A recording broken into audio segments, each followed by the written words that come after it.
special counsel's investigation of former President Donald Trump. Our senior legal affairs correspondent, Paula Reed, is joining us right now. Paula, tell us about this New York Times report and why potentially it is so significant. An incredibly significant development in the special counsel investigation. And the New York Times reporting that Trump's former White House chief of staff, Mark Meadows, has testified before the grand jury that special counsel Jack Smith has been using in both of his investigations, both into January 6th and also into the possible mishandling of classified documents down at Mar-a-Lago. Now, according to the Times reporting, it's unclear if he has testified in just one of those investigations or in both, but he is arguably the most signed. Okay, so what I'm about to tell you is going to change how you understand everything that is happening right now with Donald Trump, because the walls are closing in faster than anyone realized. And the reason is one man, Mark Meadows, Trump's former White House chief of staff, the guy who was supposed to be one of his most loyal soldiers, the guy who was in the room for every meeting and every phone call and every decision during the most critical moments of Trump's attempt to stay in power after losing the 2020 election. That guy, Mark Meadows, has turned over thousands of documents to investigators. He has testified under oath with immunity protection. He has handed prosecutors and congressional investigators the roadmap to exactly what Trump was doing and saying behind closed doors. And now that the full scope of what Meadows revealed is becoming clear, the pressure on Trump to step down is reaching a breaking point. Members of Congress are openly talking about resignation. They are talking about impeachment. They are talking about the 25th Amendment. They are saying that Trump's exit from office is not a question of if, but when, because the Meadows files do not just suggest wrongdoing. They prove it.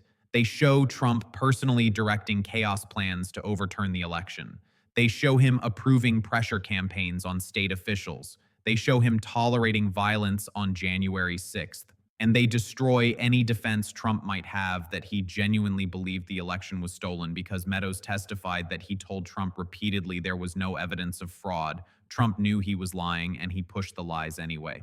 But before we go any further, real quick, let's be honest. You can't really trust mainstream media anymore. That's why we built Pump Politics, to bring you real stories, real context, and no corporate spin. If you want to stay ahead of the headlines, join our free newsletter. We'll send the news straight to your inbox every day. Just click the link in the description to join. And if you just want to support what we're doing, join us. Be part of the community that actually cares about the truth. All right, let's get back to the video. Before the grand jury and the Department of Justice, it is from his perspective very different. Maybe just like Mike Pence. I mean, Mike Pence did fight going to the grand jury. They lost in court, and then he ended up going. But it seems as though Mark Meadows might be following that playbook to sort of go and say what you want. But we don't really know what the subject is. I will tell you that there has been concern, and I'm sure Paula is hearing this as well from some in the Trump orbit, that Mark Meadows, is maybe making a deal or giving something in order to getting something in order to give something. Again, we don't know. But that is why one of the many reasons why this testimony is so significant, because of the question marks and because of the jitters that it leaves in Trump world. Let me be very clear about what the Meadows files contain, because this is not speculation or partisan attacks. This is documentary evidence, thousands of texts, thousands of emails, notes from Oval Office meetings, records of phone calls and conversations. Meadows sat at the center of Trump's election overturn strategy. He coordinated outreach to state officials. He was involved in the fake elector schemes. He helped organize efforts to delay or block certification in Congress, and he kept records of all of it. When investigators came calling, when prosecutors started asking questions, Meadows made a choice. He could have destroyed the evidence. He could have refused to cooperate. He could have taken the fall for Trump and gone to prison protecting secrets. But he did not do that. He turned everything over. He testified under oath. He told investigators what really happened. And what he revealed is absolutely devastating for Trump. The key piece of testimony, and the one that changes everything, is what Meadows said about Trump's knowledge that the fraud claims were false. According to reporting from ABC News and other outlets, Meadows told federal investigators that he repeatedly informed Trump there was no evidence of massive fraud. The claims were investigated, the allegations were checked, and they did not hold up. Meadows told Trump this multiple times, and Trump's response was to keep pushing the lies anyway. He kept telling his supporters the election was stolen. He kept pressuring state officials to change results. He kept pursuing schemes to stay in power, even though everyone around him, including his own chief of staff, was telling him the claims were baseless. That testimony destroys Trump's potential defense. He cannot claim he genuinely believed the fraud allegations when his closest advisor was telling him they were not true. He cannot claim good faith when he was knowingly deceiving the American public. Come on, are you kidding me right now? Trump's own chief of staff has armed investigators with documentary proof that Trump personally directed the chaos, that Trump knew the fraud claims were false, that Trump approved pressure campaigns and tolerated violence. And now the question being asked in Washington is not whether Trump did these things. The evidence is overwhelming that he did. The question is, what happens next? Do we wait for the normal political process to play out? Do we let Trump serve out his term while investigations continue? Or is the evidence so damning? Is the threat to democracy so clear that Trump must be removed before he can do any more damage? Members of Congress are increasingly saying it is the latter. They are saying Trump's step down is inevitable. They are saying the Meadows files have made it impossible for Trump to continue governing with any legitimacy. And they are pushing for action, resignation, impeachment, the 25th Amendment, whatever it takes to end this nightmare before it gets any worse. All right, so let me take you deeper into what the Meadows files actually contain and why they are so devastating for Trump, because this is the heart of the story.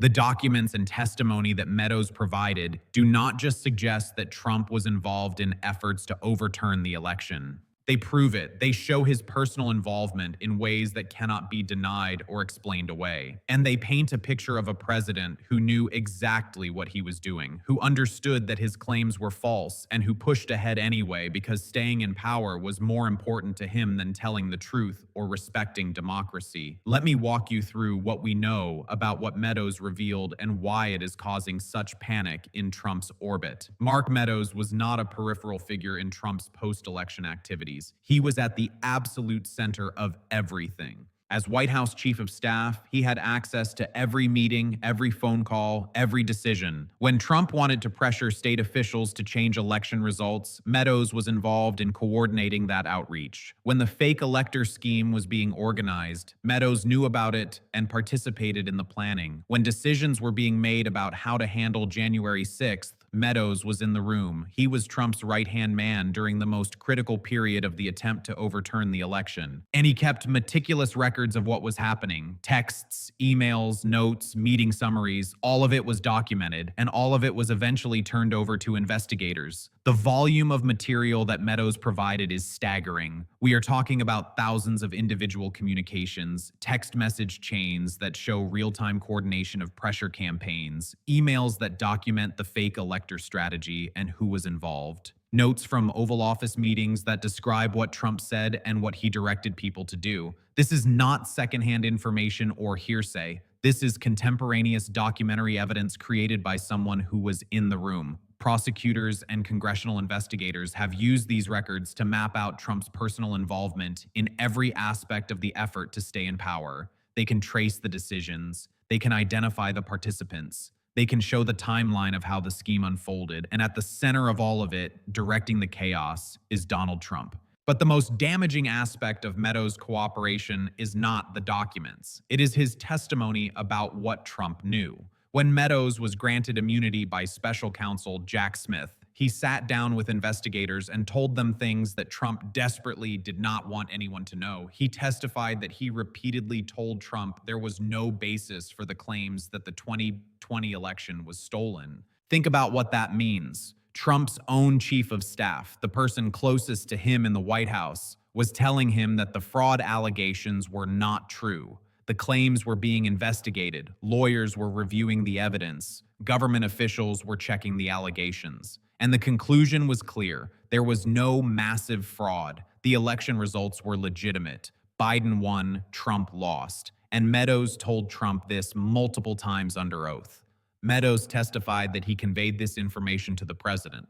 And Trump's response was to ignore it and keep pushing the lies. This testimony is legally devastating because it destroys Trump's potential good faith defense. In any prosecution related to the election overturn effort, Trump's lawyers might argue that he genuinely believed the election was stolen, that he was acting on sincere but mistaken beliefs, that he thought he was fighting for legitimate grievances. But you cannot claim good faith belief when your own chief of staff is testifying that you were told repeatedly the claims were false. You cannot claim you genuinely believed something when the person closest to you was telling you it was not true. Meadows' testimony proves that Trump knew he was lying. He knew the fraud claims were baseless, and he pushed them anyway to his supporters, to state officials, to the American public. That is not sincere belief. That is knowing deception. That is fraud. The documents Meadows provided also show Trump's personal approval of the pressure campaigns on state officials. We have all heard about the phone call to Georgia's Secretary of State where Trump asked him to find exactly the number of votes he needed to win. But that call was not an isolated incident. It was part of a coordinated strategy that Trump personally directed. Meadows' notes and communication show that Trump approved outreach to officials in multiple swing states.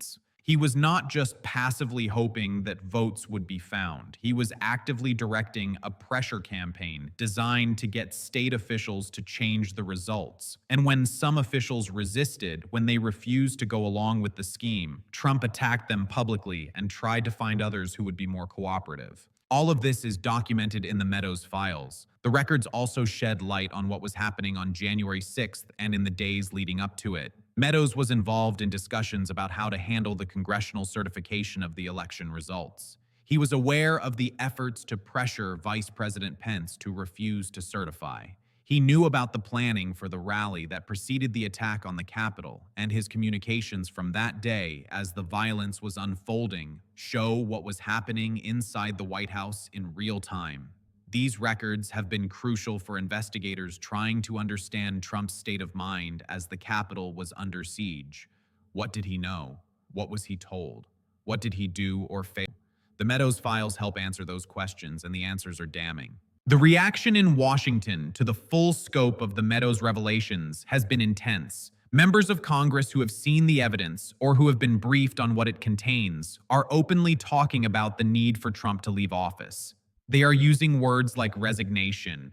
They are discussing impeachment. They are raising the possibility of the 25th Amendment. The argument is that the documentary evidence is so overwhelming, the proof of Trump's personal involvement is so clear that he cannot be allowed to continue exercising the powers of the presidency. Every day he remains in office is a day that he can abuse his power further. Every day is a risk to democracy. And so the calls are growing for Trump to step down before any more damage is done. Some of this pressure is coming from expected sources, Democrats who have always opposed Trump and wanted him removed. But there are also voices from within Trump's own party expressing concern. Republicans who have seen the evidence are privately saying that Trump's position is untenable. They are worried about what it means for the party if they continue defending someone whose own chief of staff has testified that he knowingly lied about the election. They are calculating whether it is better to push Trump out now rather than let the damage continue to accumulate. The Meadows files have changed the calculation for a lot of people. Evidence that was once circumstantial is now documentary. Claims that were once deniable are now proven. And the question of what to do about Trump is becoming impossible to avoid. The pattern of insiders turning on Trump is also part of this story. Meadows is not the only member of Trump's inner circle who has cooperated with investigators. Cassidy Hutchinson, the former aide who provided explosive testimony about Trump's behavior on January 6th, also came from Meadows' office. Other White House staff have testified. Other advisors have provided information. What we are seeing is a cascade of insiders who, when faced with the choice between protecting Trump and telling the truth, have chosen to tell the truth. They have described a president who knew there was no fraud and pushed the lie anyway. They have described pressure campaigns and schemes to stay in power.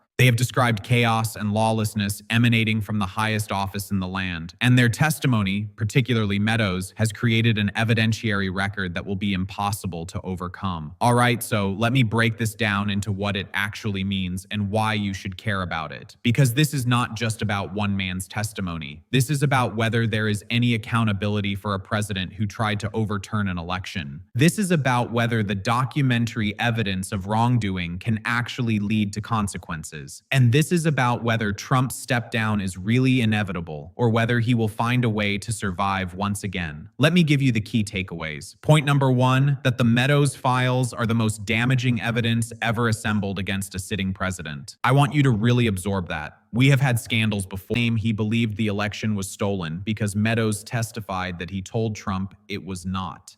This is the key legal and moral point. For years, Trump has maintained that he genuinely believed the election was stolen from him.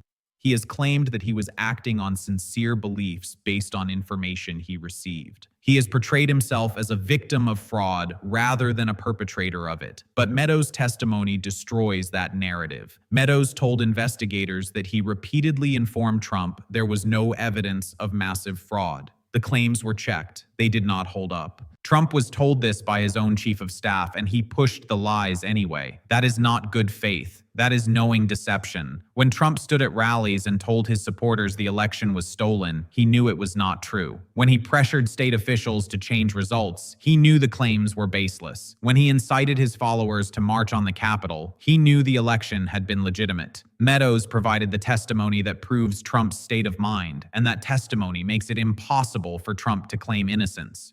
Point number three, the calls for Trump to step down are growing, and they are based on real constitutional mechanisms. When members of Congress talk about resignation, impeachment, or the 25th Amendment, they are not just engaging in rhetoric. These are actual constitutional tools that can be used to remove a president who is unfit for office. Impeachment requires a majority vote in the House to bring charges and a 2/3 vote in the Senate to convict and remove. The 25th Amendment allows the vice president and a majority of the cabinet to declare the president unable to discharge his duties, and resignation, of course, can happen at any time if the president chooses to step down. All of these options are now being discussed in Washington. The Meadows files have made the case that Trump engaged in conduct that warrants removal. The question is whether there is enough political will to actually use these mechanisms. That remains uncertain, but the fact that they are being seriously discussed by members of both parties in some cases shows how dramatically the evidence has shifted the conversation. Point number four, Trump's survival strategy has always been to deny and delay, but the documentary evidence makes that impossible. Trump has faced investigations and allegations throughout his political career. His strategy has consistently been the same. Deny everything, attack investigators, delay proceedings as long as possible, and hope that people lose interest or that the political winds shift in his favor. That strategy has worked more often than it should have, but it depends on the absence of clear documentary evidence. When it is Trump's word against someone else's, he can muddy the waters and create enough doubt to survive. But the Meadows files are not someone's word.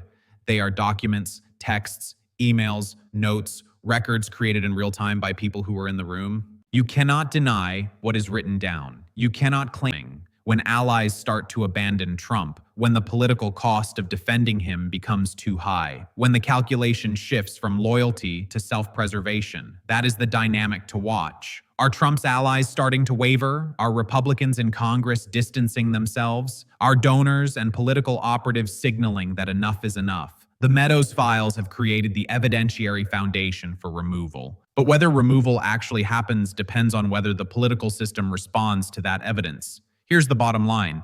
Mark Meadows, Trump's former White House chief of staff, has provided investigators with thousands of documents and testimony that prove Trump personally directed efforts to overturn the 2020 election. The Meadows files include texts, emails, notes from Oval Office meetings, and records that show Trump's involvement in pressure campaigns on state officials, the fake elector scheme, and the events leading up to January 6th. Most damaging of all, Meadows testified under oath that he repeatedly told Trump there was no evidence of massive election fraud, destroying any defense that Trump genuinely believed the election was stolen. Trump knew he was lying. He knew the claims were false, and he pushed them anyway because staying in power was more important to him than the truth. The pressure on Trump to step down is now intense. Members of Congress are openly discussing resignation, impeachment, and the 25th Amendment. They are saying that the documentary evidence makes Trump's exit inevitable, that it is a question of when, not if. Whether they are right remains to be seen.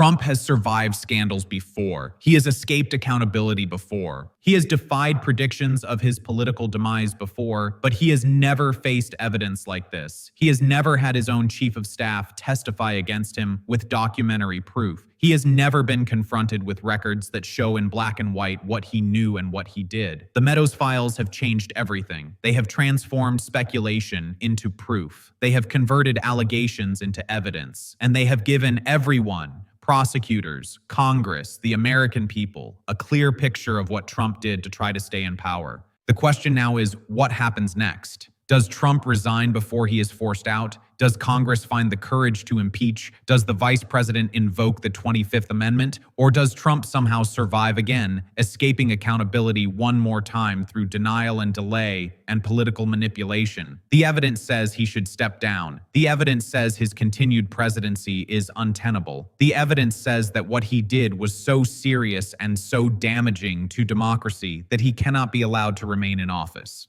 Whether the political system responds to that evidence and whether anyone has the courage to act on what the Meadows files prove, that is the question that will determine the future of this country. And we are all about to find out the answer. All right, that is what I have got for you today.